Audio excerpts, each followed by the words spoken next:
Sabarmati રિવરફ્રન્ટની Tagore hall પાસે આજથી flower શોનું મુખ્ય પ્રધાન આનંદીબહેન પટેલે ઉદ્ઘાટન કર્યું છે। 6500 સ્ક્વેર મીટરની જગ્યામાં મ્યુનિસિપલ કોર્પોરેશનના બગીચા ખાતાએ ઊભા કરેલા ફ્લાવર શોથી નયનરમ્ય દ્રશ્યો સર્જાય છે। 7 દિવસ સુધી ચાલનારા આ વિશિષ્ટ પ્રકારના ફ્લાવર શોની 10 લાખથી વધુ લોકો મુલાકાત લેશે તેવો પ્રાથમિક અંદાજ અધિકારીઓ મૂક્યો છે।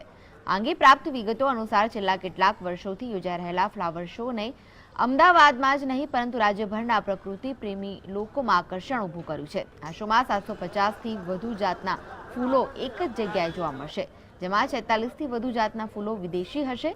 વિદેશી ફૂલોને અહીંના વાતાવરણમાં માવજતપૂર્વક ઉછેરવામાં આવ્યા છે। ઉપરાંત જુદી જુદી જાતના ફૂલોના ઉછરેલા 3.50 લાખ રોપાઓ લોકોને જોવા માટે મૂકવામાં આવશે।